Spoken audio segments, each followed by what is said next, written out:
Elias, the silent man. In the small town of Ravensbrook there lived a man named Elias, known by few and understood by fewer. He was tall and broad, with a thick beard that blended into the wilderness around him. His clothes were simple, worn, practical, and he often wandered through the woods, always staying out of the town's way. The arrival of the storm. One bitter winter evening, the winds began howling through the trees, and the town was soon gripped by a fierce storm. The roads turned slick with ice, and the temperature dropped dangerously. Ravensbrook became isolated, and no one dared venture out. The fire breaks out. In the dead of night, a woman's scream echoed through the town, a desperate cry for help. A house on the outskirts of Ravensbrook had caught fire.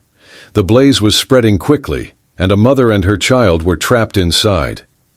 The townspeople gathered in the square, helpless and afraid. Elias steps forward. From the shadows, Elias emerged. He didn't speak, but his gaze was calm and resolute. Without hesitation, he began walking toward the inferno.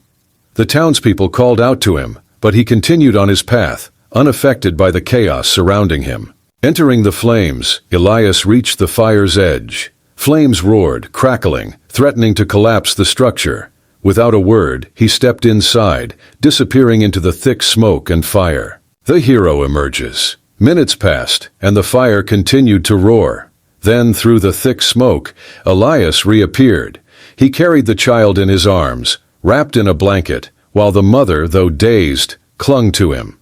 Without acknowledging the townspeople, Elias set them down safely in the snow and turned to leave. The disappearance. As the townspeople tried to thank Elias, he simply turned and walked away, disappearing into the snowy forest. The trail he left in the snow soon vanished, and no one could follow him.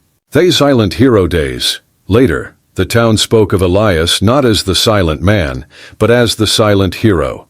They never saw him again, but they spoke of his deeds in the storm, the man who saved a mother and child without asking for anything in return. The legacy of silence years passed, and Ravensbrook became a place of stories. The townspeople would often say that, sometimes, when the wind howled through the trees, they could hear the echo of Elias's footsteps in the snow, like a silent promise that heroes didn't always need words to be heard.